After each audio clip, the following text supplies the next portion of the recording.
Hello, this is Chetan Narula reporting for Cricket World, and I am in Trinidad and Tobago. This is the last stop of this 4-test series. We started from St. Kitts, then moved on to Antigua, then Jamaica, then St. Lucia, and finally we are here at the Queen's Park Oval. And behind me you can see the Queen's Park Cricket Club, the Brian Lara Pavilion. It's a historic ground, and obviously it will be hosting this 4th test between West Indies and India.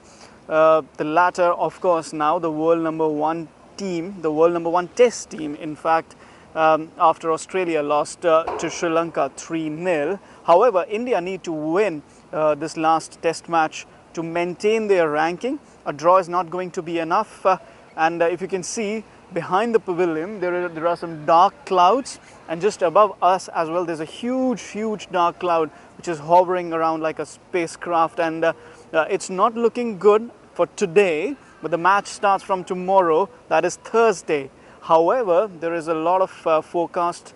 There's a forecast of a lot of rain during the test match, and as such, both captains, yes, they said that the pitch is a bit dry, but at the same time, they haven't really decided on their combinations, whether they want to go in with 3 spinners or bring in the three pacers or bring in the extra spinner, depending upon the rain and how the pitch looks up tomorrow. There were some damp spots on the pitch as well. Now let's talk about the team combinations. For India, it's almost set what they are going to play. Virat Kohli is going to continue to bat at number 3, Ajinkya Rahane at 4, Rohit Sharma at 5, as they look for enforcers in their middle order, somebody who can play some aggressive cricket. Perhaps Rohit Sharma fits that bill. Cheteshwar Pujara doesn't fit that bill. However, the one change that they might make is bring in Murali Vijay back into the side in place of Shikhar Dhawan. Now, this is not because of Shikhar Dhawan's lack of runs in the last 2-3 innings. No, it's more about giving an opportunity, a fair opportunity. Somebody like Murali Vijay injured in the first innings in Antigua and then had to sit out for 3 tests. So now that the series is won, they might just look at that one particular change. After all, Vijay has been a very experienced hand in this Indian lineup.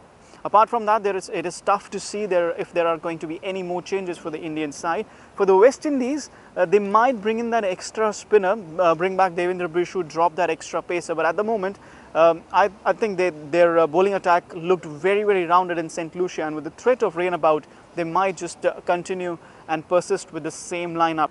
However, a lot has been said during this test series about Marlon Samuel's impending test retirement. There is still no news, there's still no confirmed news whether this is going to be his last test match or not. Even Jason Holder, the skipper, mentioned that there hasn't been any news about that, no discussion about that in the dressing room as well.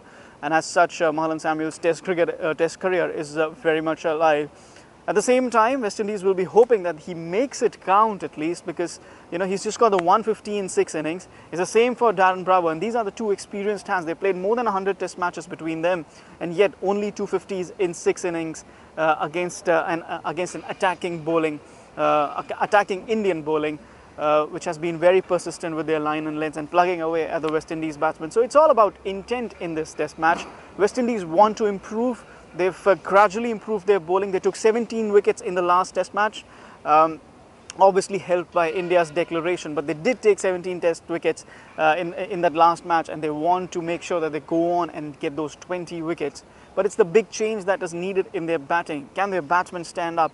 And Roston Chase's 100 looked like a turning point for them in this series, but they went 2 steps behind with that defeat, with that 108 all out in St. Lucia. For India, it's all about maintaining their world number 1 ranking. However, the team knows that it's only a momentary elevation to the world number 1 ranking. They need to do a lot better. They have a long home season, but this last test before India go back home and begin their series against New Zealand, it's going to tell us about their preparation for 13 more test matches to come in 2016 and 17. We'll talk about those test matches when they come about. For the moment, this is Trinidad, and we are ready for the 4th test match between West Indies and India in front of the Brian Lara Pavilion.